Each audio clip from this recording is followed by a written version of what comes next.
یہ آیت تو سورہ بقرہ میں نازل ہو چکی تھی. وَلَنَبْلُوَنَّكُمْ بِشَيْءٍ مِّنَ الْخَوْفِ وَالْجُوعِ وَنَقْصٍ مِّنَ الْأَمْوَالِ وَالْأَنفُسِ وَالثَّمَرَاتِ وَبَشِّرِ الصَّابِرِينَ. ہم لازماً آزمائیں گے تمہیں، لازماً آزمائیں گے، خوف سے، بھوک سے، فقر و فاقے سے، جان اور مال اور ثمرات کے ضیاع سے اور زیاں سے. فصل تیار کھڑی ہے اور عین وقت آ گیا ہے جنگ کا، اور وقت پر فصل کھجور کی اتاری نہ گئی تو تباہ ہو جائے گی. لیکن نہیں، نکلنا ہے. یہی معاملہ تھا جو کہ تبوک کے موقع پر ہوا ہے. قحط کی کیفیت تھی اور اب فصل تیار تھی، اب ساری امیدیں اس فصل پر تھی، کھجور کی.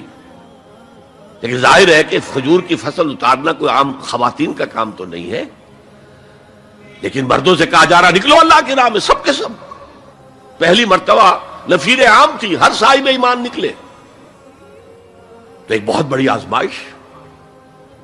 تو جو راسخ الایمان تھے، صادق الایمان تھے، ان کا رد عمل سچویشن ایک ہی ہے. منافقین کہہ رہے ہیں ما وعدنا اللہ ورسولہ الا غرورا، ہمیں تو اللہ اور اس کے رسول نے سبز باغ دکھا کر مروا دیا. اور اہل ایمان کہہ رہے ھذا ما وعدنا اللہ ورسولہ وصدق اللہ ورسولہ وما زادہم الا ایمانا وتسلیما. اور ان میں نہیں کوئی شے بڑی مگر ایمان اور تسلیم کے. جبکہ وہ جو ایک کانسٹیٹیوشنل ایمان ہے وہ ایک جامد شے ہے. It's a legal status that you get as a Muslim. تو یہ اسٹیٹس نہ گھٹتا ہے نہ بڑھتا ہے. یہ نہیں ہو سکتا کہ ایک باپ کے اگر دو بیٹے ہیں اور ایک متقی ہے، زاہد ہے، عابد ہے، تہجد گزار ہے، دوسرا فاسق و فاجر ہے، تو وراثت میں اس تہجد گزار کو زیادہ حصہ ملے اور دوسرے کو جو ہے وہ کم ملے. نہیں، ایکول. المسلم کفو لکل مسلم. تمام مسلمان آپس میں جہاں تک ان کے لیگل اور پولیٹیکل حقوق کا تعلق ہے برابر. تو یہ فرق ہے ایمان اور اسلام میں. البتہ یہ میں آپ کو بتا چکا ہوں کہ یہ بھی ہو سکتا ہے کہ اسلام پہلے آئے، ایمان بعد میں آئے.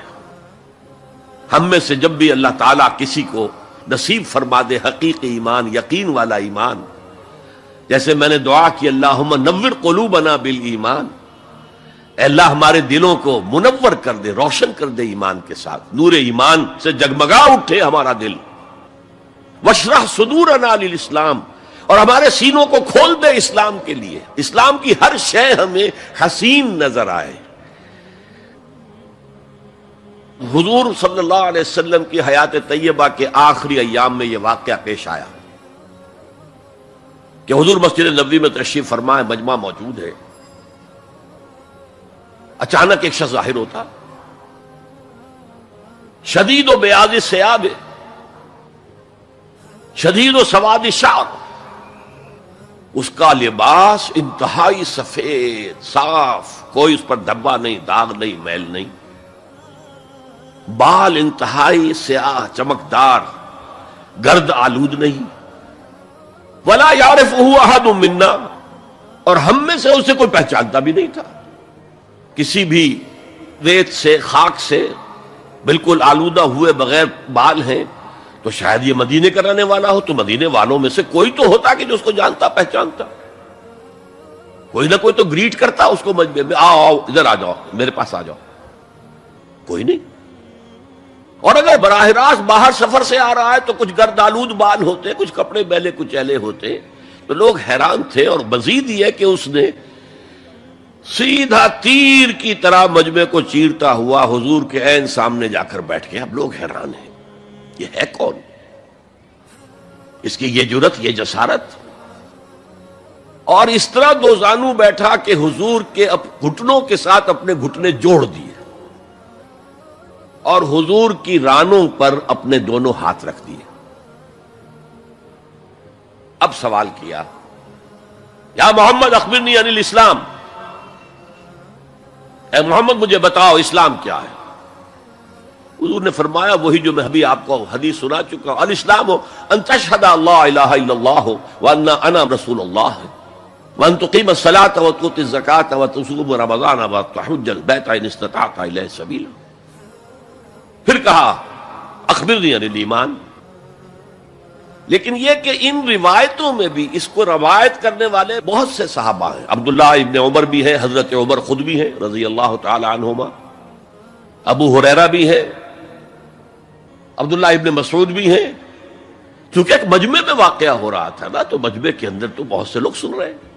اگرچہ جیسے آج بھی ہوگا کہ میں جو بات کہہ رہا ہوں، آپ میں سے بہت سے حضرات میری ساری بات سن کر اگر کہیں جا کر رپورٹ کریں گے تو ان کی باتوں میں اختلاف ہو جائے گا. لہذا اس حدیث کی روایت میں اختلاف ہے. بعض روایتوں میں یہ ہے کہ پہلے پوچھا اخبرنی علی الایمان، پھر پوچھا اخبرنی علی الاسلام یا علی الاسلام. اور یہ جو حضرت عمر کی روایت ہے اس میں ہے سب سے پہلے آپ نے پوچھا اخبرنی عن الاسلام، پھر دعا سوال آیا اخبرنی عن الایمان. اچھا، اس کے بعد ایک دو سوال اور بھی کیے، اب میں تفصیل میں نہیں جا سکتا. پھر وہ شخص چلا گیا. حضور نے کہا ذرا اس کو بلانا واپس، تو دیکھا تو کہیں بھی نہیں، زمین کھا گئی، آسمان اچک کر لے گیا، اللہ جانے.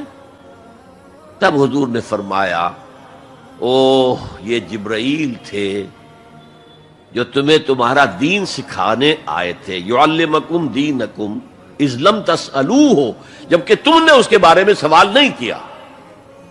اور یہ پہلی بار ہے کہ میں جبرائیل کو پہچان نہیں سکا، انسانی شکل میں وہ آئے اور میں پہچان نہیں پایا. ورنہ اکثر حضرت دہیہ کلبی کی شکل میں آتے تھے انسانی صورت میں. جب بھی حضرت جبرائیل آتے تھے، حضرت دہیہ کلبی جو ہے وہ بہت ہی حسین جوان رانا، ان کی شکل میں آتے تھے.